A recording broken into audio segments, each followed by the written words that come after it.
আমার খবর। বীরভূম জেলার নাট্য সংস্কৃতি চর্চার অন্যতম প্রাণকেন্দ্র হিসেবে পরিচিত রামপুরহাটের রক্তকরবী অডিটোরিয়াম অবশেষে ফের চালু হলো। পরিকাঠামোগত ত্রুটির অভিযোগে একবার উদ্বোধনের পর দীর্ঘদিন বন্ধ ছিল এই সংস্কৃতি কেন্দ্র পুনরায় উদ্বোধনের খবরে খুশির হাওয়া রামপুরহাট জুড়ে। উদ্বোধনী অনুষ্ঠানে উপস্থিত ছিলেন রাজ্য বিধানসভার ডেপুটি স্পিকার আশিস বন্দ্যোপাধ্যায়, বোলপুর লোকসভা সাংসদ অসিত মাল, বীরভূম লোকসভা সাংসদ শতাব্দী রায়, রামপুরহাট পুরসভার চেয়ারম্যান সৌমেন ভকত, এসডিপিও রামপুরহাট থানার আইসি সহ প্রশাসনের আধিকারিকরা। অনুষ্ঠানে গান পরিবেশন করেন সাংসদ শতাব্দী রায়।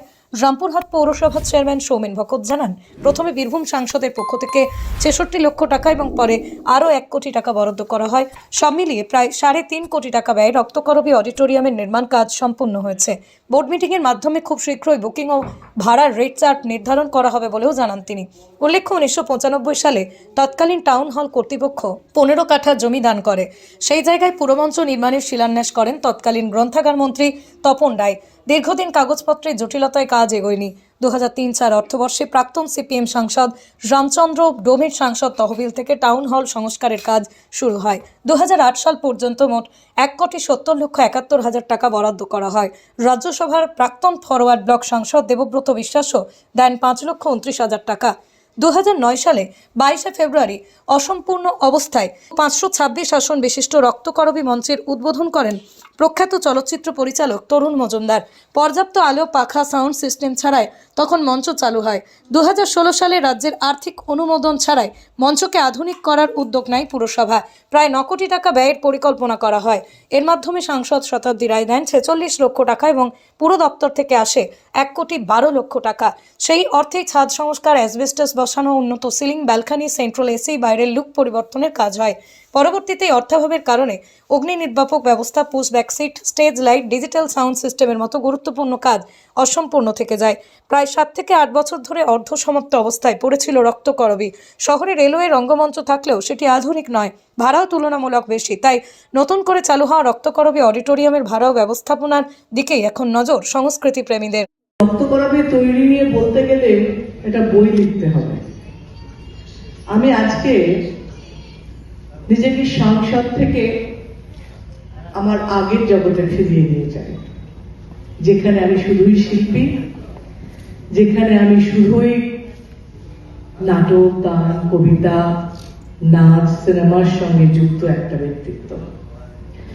সেখান থেকে রক্তকরবীতে যখন আমি প্রথম এসেছিলাম, যেটা অশ্বিনীও বলল যে সত্যি আমি গ্রিন রুমে গিয়ে দেখেছিলাম খুব খারাপ অবস্থা। আমি তখন ভেবেছিলাম যে না, এটাকে ভালো করা যায়, এবং তখন আমি বলেছিলাম অনেকের থেকে এখানে বেশি জানি মঞ্চটা, মেকআপ রুমের আয়নাটা কোথায় লাগালে আমার মুখটা দেখা যাবে, মেকআপ করতে ঠিক লাগবে, কোথায় লাইট লাগালে মেকআপটা কারেক্ট হবে, সেটা আমার থেকে বেশি এখানে কেউ জানে না। এটা আমি খুব অহংকারের সঙ্গে বলেছিলাম এবং সেই ব্যবস্থা করার ভাবনা নিয়েছিলাম।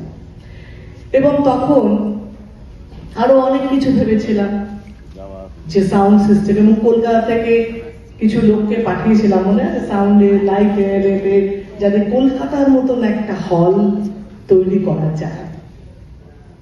আমার আপন ছবিতে তরুণ মজুমদার একটা ডায়লগ ছিল যে মানুষ সবসময় ভালো ভেবে যা করে তা উল্টোও হয়ে যায়। এই ক্ষেত্রেও তাই হয়েছিল। যতটা ভেবেছিলাম, যা ভেবেছিলাম, অনভিজ্ঞতার জন্যে আলটিমেটলি দেখলাম যে সেটা সম্ভব হলো না, কারণ তার যা বাজেট সেটা আমার ক্ষমতার বাইরে। আমি মানে এমপির ক্ষমতার বাইরে, এবং তার মধ্যে কবি, নানা রকম চিন্তা। সেই কারিগর হচ্ছেন মমতা বন্দ্যোপাধ্যায়। তিনি বারবার বলেছেন যেটা করতে হবে। শতাব্দী কথা বলেছে, এই মিটিংয়েও, প্রশাসনিক মিটিংয়ে, দলগতভাবে আমি কথা তুলেছি, এবং যিনি কথায় সায় দিয়েছেন তিনি মমতা বন্দ্যোপাধ্যায়। এবং শতাব্দীর প্রত্যক্ষ অবদান রয়েছে। আর একজনের নাম যদি আমি না করি তাহলে ভুল হবে, তার আন্তরিক প্রয়াস ছিল। তিনি হচ্ছেন আমাদের গ্রামোন্নয়ন মন্ত্রী, আমাদের নগরোন্নয়ন মন্ত্রী ফিরহাদ হাকিম ববি, যার সব থেকে বড় উদ্যোগ তার নাম হচ্ছে শতাব্দী রায়। উনি যদি এই 1 কোটি টাকা না দিতেন তাহলে রক্তকরবী বোধহয় এখনও পর্যন্ত আমরা শুরু করতে পারতাম না। তাকে ধন্যবাদ জানাই। এবং রামপুরহাট সাংস্কৃতিক প্রেমিক যারা লোকজন আছেন, যাদের টিম আছে, এদের জন্যে আমারও কিছুটা খারাপ লাগতো। তার জন্য দেখেছেন পৌরসভার তরফ থেকে আমি রামপুরহাট উৎসব থেকে শুরু করে 15ই আগস্ট থেকে শুরু করে বিভিন্ন প্রোগ্রাম এদের জন্য আমি করতাম। তার সত্ত্বেও আমার যেন কোথাও মনে হতো রক্তকরবীটা যদি খুলতে না পারি। চেয়ারম্যান হিসাবে আমার একটা খারাপ লাগতো যে আমি চেয়ারম্যান, মানুষ বিশ্বাস করে আমাকে এই জায়গায় বসিয়েছে, যদি এই রক্তকরবী উদ্বোধন না করতে পারি, খুলতে না পারি, মানুষের বিশ্বাস হারাচ্ছিলাম। তার জন্যে উদ্যোগ নিয়ে আপনাদের সাংবাদিক বন্ধু যারা আছেন তাদেরও কে ধন্যবাদ জানাই। তারাও বিভিন্নভাবে আমাকে সাহায্য সহযোগিতা করেছেন। আজ রক্তকরবী সকলের সামনে এসে দাঁড়িয়েছে। সোনার গহনায় গল্প বলে যাওয়া ভরো জুয়েলার্স, অনুপম স্পর্শের ছোঁয়া,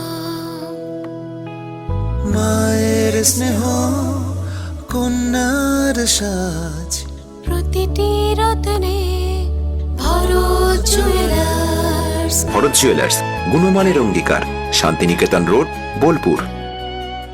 দেখতে চোখ রাখুন আমাদের ফেসবুক ও ইউটিউব চ্যানেলে।